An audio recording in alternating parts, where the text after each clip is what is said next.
Hey everybody, it's KK's World, and today we got a video nobody thought would come in 2020, the ANW 12 review. From the first run to the final Power Tower race, this season was one to remember. Before I start, there's going to be major spoilers, so click off if you don't want to see the results. Anyway, this is how my review is going to work. I'm going to cover each aspect of the show, like the editing, planning, results, new obstacles, etc. Anyway, it's going to be a jam-packed review, so let's get started.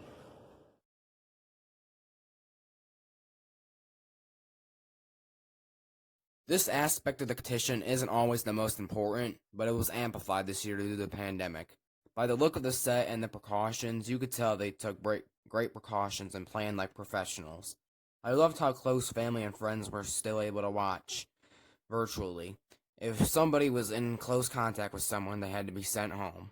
Obviously, the weather wasn't a factor since the entire season was filmed indoors at the Dome at America's Center in St. Louis.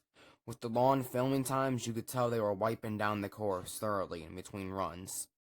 Anyway, the planning of this tournament was great overall, so I gotta give it a lot of credit.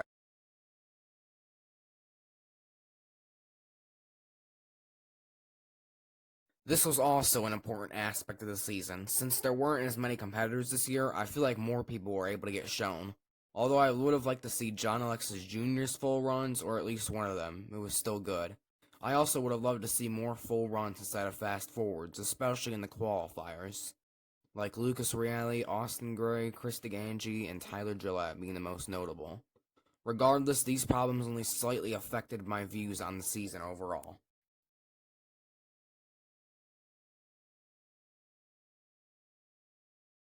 The new obstacles of Season 12 were almost all great ideas, especially at the beginning of the season. The complete list of new obstacles this year includes Wait For It, Ring Chaser, Rib Run, Beehive, Sideways, Clockwork, Burn Rubber, Corkscrew, The Dungeon, Falling Shelves, and Dragonback. Considering we only had 8 episodes, we probably got the cream of the crop, and it showed. So many of these obstacles made an impact, such as Burn Rubber, taking out competitors like Lance Pekas and David Campbell. Another good example was Dragonback, eliminating top competitors like Flip Rodriguez, Jamie Ron, and RJ Roman. Overall, I'd say that Ring Chaser, Rib Run, and favorites.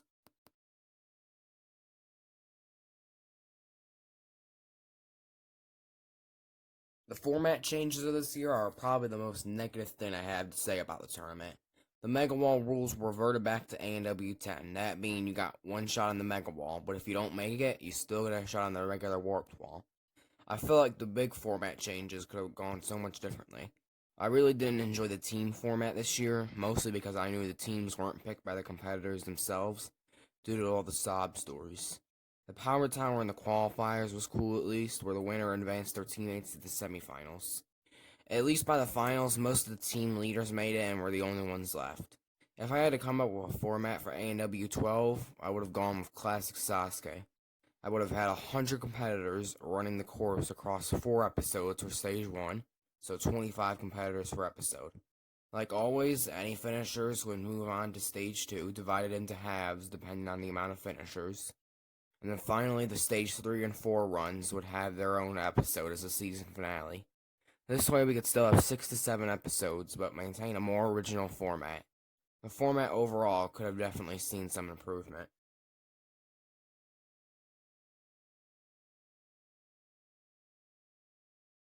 Now the most positive aspect of the season, in my opinion, the results. Once again, here's a spoiler warning. The results of this tournament were some of the most shocking and jam-packed of all time, which is really impressive for a shortened season. Of course, there were some awesome moments in the qualifiers and semifinals, like Jake Murray getting fastest time on both of his rounds, Joe Morosky finally getting the Mega Wall, Matisse Awadi getting eliminated in the semifinals, and Sean Bryan failing Slingshot.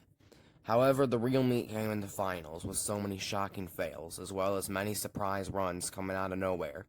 Some of these include Tyler Gillette on Spring Forward, Jesse Graff and Chris DeGangi on the Fallen Shelves, Michael Torres on Diamond Dash, and Jody Aviva on Slam Dunk, just to name a few.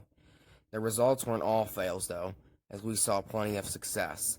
Some notable finishers and breakout competitors include Austin Gray completing the course, Cameron Baumgartner coming out of nowhere to make it all the way to Dragonback, Lucas Reale completing the course with the third fastest time, and Amir Malik being the only rookie to make the Power Tower playoffs. Speaking of the Power Tower playoffs, I was definitely not expected to be as hyped as I was. So many unexpected people in the top 8, like Austin Gray, Amir Malik, and Flex Lebrecht, the first woman to ever compete on the Power Tower. The first round of matchups consisted of these competitors. The first seed Jake Murray versus 8th seed Amir Malik, 4th seed Najee Richardson versus 5th seed Austin Gray, 3rd seed Lucas Reale versus 6th seed Adam Rail, and then 2nd seed Daniel Gill versus 7th seed Flex Lebrecht. In the first round, there were quite a few unexpected results, like Amir Malik and Austin Gray being the biggest upsets, both winning against Jake Murray and Najee Richardson respectively. Adam Rail used his experience and strength to edge out Lucas Reale, and Daniel Gill was heading for redemption after beating Flex Lebrecht.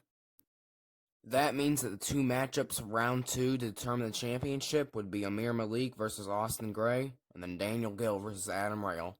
Austin Gray ended up taking one spot in the championship, and Daniel Gill barely beat Adam Rail for the other spot. Going into the final race, it was a weird matchup that I don't think anyone saw coming.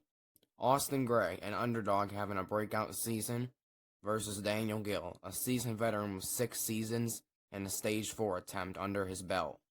The outcome of the race was Daniel Gill barely beating Austin Gray, becoming the champion of ANW 12 and taking home $100,000. And what an end to the season. I did not expect the Power Tower race to be that jam-packed, and those predictions were completely false. Anyway, Daniel Gill ended up winning the 12th season of ANW, and it was definitely a well-deserved title.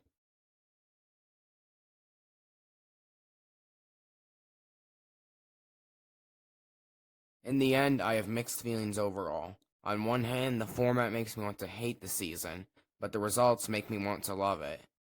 I did enjoy the excellent course changes, as well as the Power Tower playoffs.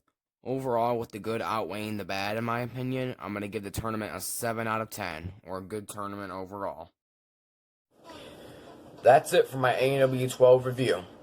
Thanks for watching, and I hope you enjoyed, and as always, stay happy and healthy.